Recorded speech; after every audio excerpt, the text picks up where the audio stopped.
Welcome to Whiskey Politics News and Ricochet.com. The video referred to here is available on Whiskey Politics YouTube channel. I'm Melissa Praemonitus, in for Dave Sussman, reporting from Detroit, Michigan, where Tuesday night Kid Rock performed in front of a live audience of 20,000 pumped-up fans at the inaugural event of Little Caesars Arena. Once again, he teased political watchers about a run for Debbie Stabenow's U.S. Senate seat, but didn't make a formal announcement. This report is brought to you by SaveTheWest.com. Because so much of our government has let us down, it's up to us to recover the values that made us great in the first place. Just go to SaveTheWest.com to connect, and be sure to like them on Facebook too. Back to the Kid Rock concert. Despite his publicist's promise that following his first song, he would be giving his fans exclusive insights on his political views and aspirations for Michigan while on stage, he didn't formally announce his candidacy. However, the public address announcer asked the audience to welcome the next senator of the great state of Michigan, and the graphic on the giant screen in the background said, Kid Rock 18 for U.S. Senate. He did talk about his politics, which include hard-right views on Obamacare, wealth distribution, equality, deadbeat dads, single mothers on welfare, respecting the flag, Christianity, transgender bathrooms, and unity. He also denounced Nazis and racists, and reiterated his love for black people. The speech ended with a rather obscene description of himself as President of the United States, but the audience roared its approval. But to my surprise, most people I talked to didn't really have an opinion on his possible run, though they scoffed at protester charges of fascism and racism on his part. Some people outside were saying that Kid Rock was a racist and a fascist. What do you have to say to that? I personally don't think he is, but Brian used to hang with Joe C. back in the day, too. Oh. He's an old-time Kid Rock fan. yeah, There's no racism there. I don't think there's any racism. If there was racism there, we wouldn't be here. Very true. I found these three great guys outside before the event. What do you guys think of Kid Rock? I think he's a great performer. He's a great patriot. Absolutely good performer. Good for the city of Detroit. Great for the city of Detroit. Great for the city of Detroit? Yeah, he transcends so many different genres, different types of working class and people. Everybody loves him. Why wouldn't he be good for Detroit? Do you think he's going to run for Senate for sure? I don't know that for sure. Do either of you think that he's going to announce anything really special tonight? I think he's going to be very appreciative of the guys who came out here to give safeguard for his fans to come across the street. And sir, you're a veteran. Yeah. Where did you serve, sir? Vietnam. Thank you very much for your service. That just makes me an old man. Beware of old men in a world where men die young. And a few who were happy to share their political support, like this gentleman. Absolutely. Since the late 80s, early 90s.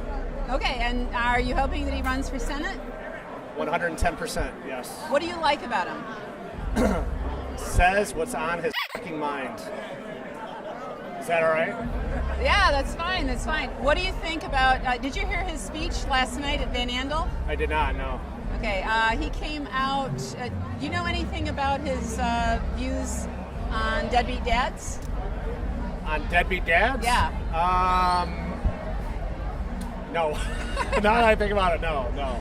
I think you'll probably hear about it tonight. Yeah, probably. Yeah, More yeah. than likely, yes. So, do you think he's qualified for the Senate? I do. I think that we got to get away from political, basically, I don't want to say political themes, but we should get away from career politicians and have people like him go in there just like Donald Trump and represent our nation, because he speaks for us, you know? He grew up here in Michigan, grew up north, not exactly in Detroit, but he really doesn't give a so. What are some of the issues that you think he speaks to that relate to you? Basically, he's a nationalist, and that's what I love about him, you know? For America, die by America. What do you think about those people outside who call him a fascist and a racist? Antifa, BLM, I believe, terrorist groups, in my opinion. They're basically terrorist groups.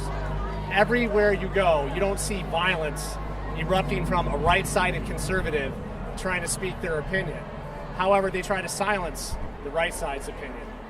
Through brute force, through violence, whatever, they can do whatever they want and nothing else gets reported. But if something like this comes about, this will be the first thing splashed all over the news about how racist the right-wing conservative people, followers are, I guess. I don't think it's fair at all. What's your opinion of the Detroit Police Department and the job they're doing out there? Excellent. They're understaffed, and they do a great job. They do it as much as they can do with the equipment that they have and the resources that they have, and they've done a fine job here tonight. So. Okay, well, thank you very much. Thank you. Much was made of the fact that protesters were planning an event of their own outside the arena in the hopes of forcing a cancellation of the concert, but the Detroit police appeared very well prepared to keep any violence from happening. Here is the police-escorted protest, which included members of National Action Network and protesters who carried red flags, obscene signs, and even a Donald Trump papier-mâché costume.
I was very grateful for the large presence of police officers, both in the arena and on every street corner surrounding the area.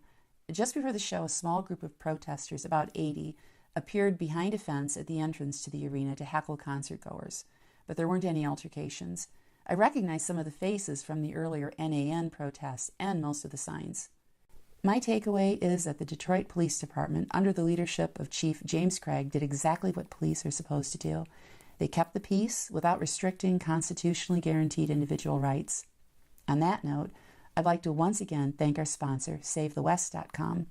And until next time, this is Melissa Praemonitus, in for Dave Sussman and Whiskey Politics, reporting for Ricochet.com.